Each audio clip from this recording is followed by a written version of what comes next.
The Promise kwanza ni story nzuri. Ukizungumzia kwa nini nimeamua kufanya story na hii ni kwamba unajua tupo katika soko la filamu. Ndio. Soko la filamu ambalo lina maudhui mengi ndani yake. Wengi wanafanya za kichawi, wengi wanafanya za wanafanya za action, ngumi.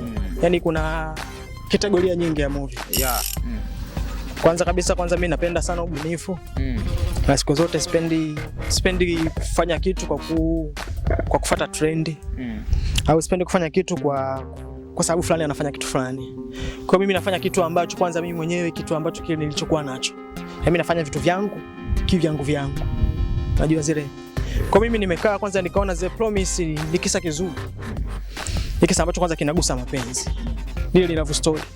Na mapenzi kwa maana katika maisha ya binadamu mapenzi yanachukua asilimia nyingi sana. Na licha ya mapenzi nishafanya kazi nyingi nyuma. Kwa hiyo The Promise ni story kwanza ambayo nimeona ina kisa kizuri ambacho kitagusa maisha ya vijana wengi wa Kitanzania na wa dunia kiujumla.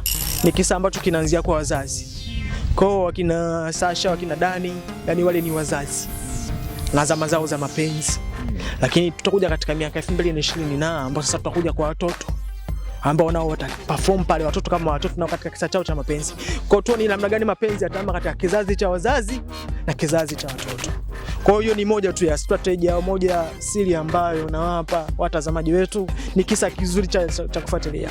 Tumetoa dongo hili, tutamaliza episode 1, tushamaliza kuitoa. Tupo katika episode 2. Tutegemee nini katika hii movie ikija kuisha yote? Baki tunaenda kwa vipande. Tukishamaliza vipande vyote vikishaisha. Je, kuna dongo lingine linakuja? Mashabiki wategemee kuliona au ndo tunaishia hapa? Okay, kwanza kwa kazi ni nyingi sana. Tukizungumzia kazi ni nyingi sana. Mimi nilijifunga kufanya kazi nyingi. Mimi niseme tu kwamba mashabiki, cha kwanza tunawapenda sana. Na kwa unyenyekevu mkubwa hakuna sisi bila nyinyi. Kwa hiyo tunategemea support kubwa kutoka kwenu. Tunategemea upendo mkubwa kutoka kwenu kama ambavyo mmekuwa mkinisupport katika kazi zangu zingine mimi Muki OG, na nina imani mtaendelea kunisupport hivyo kutokana na vingi vya kuonyesha ambavyo bado kabisa sijawaonyesha.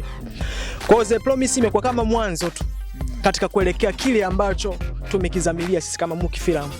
Hivyo tunategemea support yenu. Basi asante sana director kwa mahojiano haya mafupi. Nikushukuru kwa muda wako. Asante sana. Shukrani sana.